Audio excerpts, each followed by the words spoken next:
So what's up mga kaborbot, at nagbabalik na nga naman tayo mga kaborbot. Sobrang tagal na nga mga kaborbot ang pinakahuli nating upload na video. So December 25 pa nga mga kaborbot ang pinakahuli nating upload na video. So hindi ko na nga nauna mga kaborbot ang pag-upload ng ating video kasi nga ang dami kong ginagawa mga Vietnam Kite mga kaborbot at nakakapagod talaga siya kasi nga sobrang matrabaho siya mga kaborbot at naglalaan talaga ng oras. Kaya ito na mga kaborbot ang unang upload ng ating video sa taong 2025. So gagawa nga tayo mga kaborbot ng 3 meters na Vietnam Kite. At ang design nga pala nito mga kaborbot ay Vietnam flag design. At marami-rami nga mga kaborbot na video ang i-upload natin kasi nga may mga natin tayong video na hindi pa natin na-upload. Kung gusto nyo nga mga kaborbot na magpagawa ng Vietnam Kites ay i-message nyo lang ako mga kaborbot. At gagawa tayo ng Vietnam Kite depende sa inyong budget na nakalaan. Una ko na kayo mga kaborbot, ang pagbuo o paggawa nga ng Vietnam Kite ay naglalaan talaga ng budget yan mga kaborbot. At masasabi ko nga mga kaborbot na medyo pricey nga talaga siya. Pero bubuo nga tayo mga kaborbot ng Vietnam Kite na naaayon sa inyong mga budget. Yan, so message nyo lang ako mga kaborbot kung gusto nyo magpagawa ng Vietnam Kite at tutulungan ko nga kayo mga kaborbot na makabuo ng sarili nyong Vietnam Kite na naaayon sa budget nyo. Yan, so mga kaborbot, PM nyo lang ako at huwag kayong mahiya mga kaborbot. Pabalik nga tayo mga kaborbot dito sa ating ginagawa. Itong may-ari nga pala nito mga kaborbot ng ating ginagawang Vietnam Kite ay si Sir Oboy. So medyo matagal-tagal na rin mga kaborbot nung pinagawa niya itong ating Vietnam Kite na ginagawa ngayon. So abangan nyo mga kaborbot ang pinaka-exciting na gagawin namin ng pinakamalaking Vietnam Kite at pinakamahal na siguro na Vietnam Kite na gagawin ko. Yan. So mga kaborbot, abangan nyo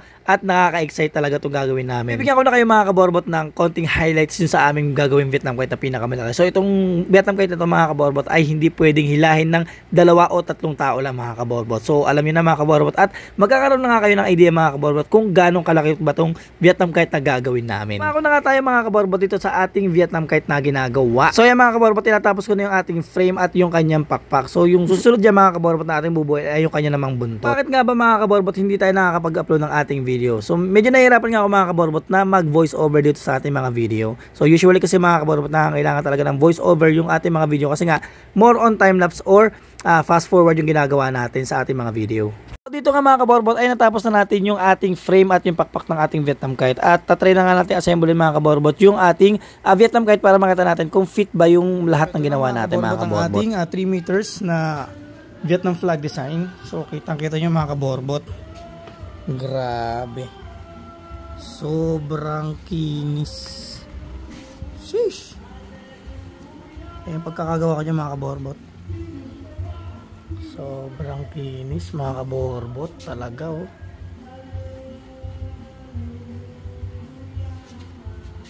Grabe mga kaborbot oh. So ito siya sa likod mga kaborbot. Side. Ganyan. Ito siya. Kaborbot. So huwag natin lagyan ng flash. Ayan oh.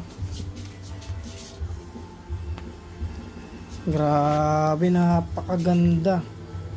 Sheesh. So yun nga mga kaborbot, minsan talaga mga kaborbot ay na-amaze talaga ako pag buo na talaga yung Vietnam Kite yan. So kakaiba talaga minsan mga kaborbot at di mo inaasahan kapag nabuo mo na siya yung mismong Vietnam Kite. At nakakatuwa talaga mga kaborbot. At yun nga ang best part mga kaborbot kapag bumubuo ka ng Vietnam Kite. So ito na mga kaborbot. Tapos kami kasama namin, ina-assemble na namin yung 3 meters na Vietnam flag design na pinagawa sa amin ni Sir Oboy ng Rizal. And so si Toto tsaka si Kuya Tami ang parang Tanay yata, Tanay Rizal. Yan, so si Kuya Tami ang nag-assemble tsaka si Toto. At ako ang galing pa tayo naglakad. So ako yung nagkakape mga kaborbot, nakakapagod.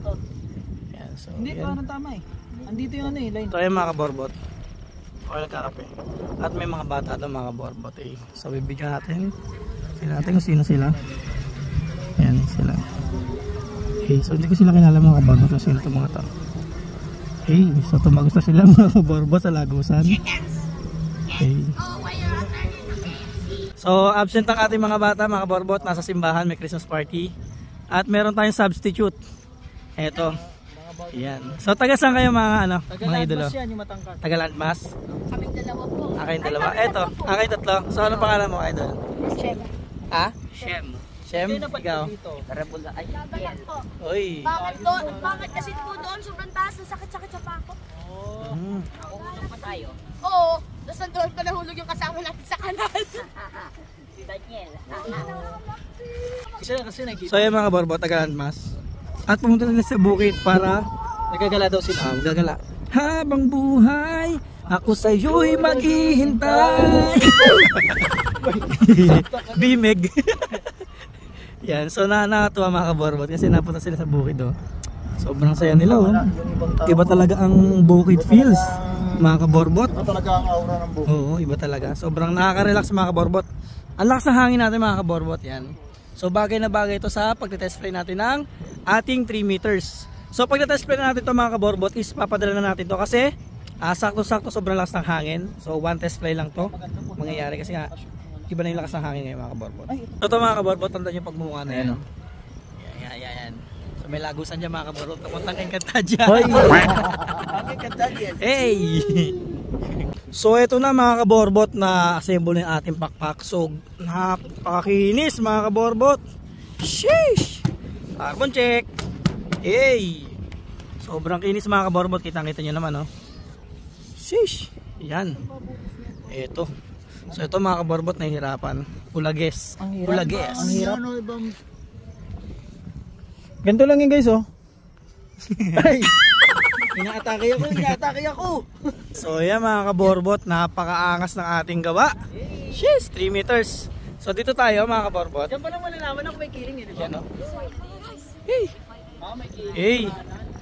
Hindi, sa taas dapat malalaman yan. Ayaw yun. Napaka-judgmental mo talaga. Ayaw talaga. Boy, bibigyan ko sila ng trivia. Alam niyo ba na ang tawag dyan? Chinese Amyang? Chinese Amyang wire. Ang Chinese Amyang wire ay galing sa China. Okay? Stop it. Get some help. Yan. So, ako na yung mag-hila mga kaborbot. Ako na yung maghahagis. Teka lang. Swiping ko to parang madumi eh.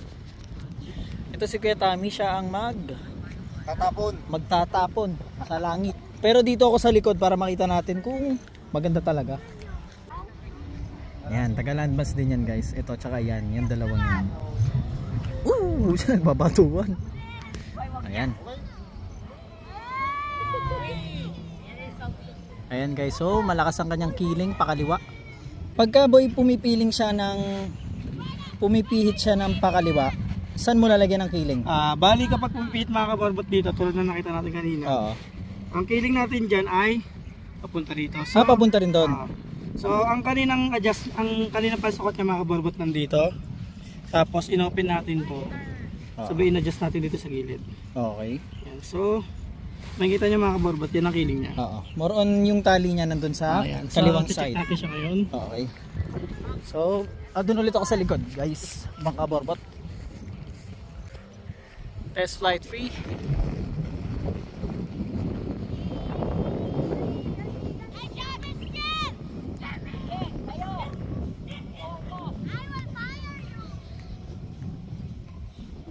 Sobrang kapal ng tali natin kaya makita nyo. Ganyan. Pero banat na banat. Banat na banat siya oh. Pero yan meron siyang konting lundo kasi nga sobrang kapal ng tali mga kaborbot. So yan, sobrang lakas ng hangin. Fully test spray mga kaborbot at natin to, ipapak na natin to tapos Ready for shipping. I-deliver na natin. Yan. So lalamove na natin to mga kaborbot. So yan mga kaborbot. Maraming salamat sa panonood. Si Katami nga pala. Yan. Si Borbot, Tami. Tapos ako, si Borbot Da. Ayan, si Toto. Hey! So yan, maraming salamat mga kaborbot. Sa susunod ulit, gagawa kami ng iba pang saranggola. Abangan nyo.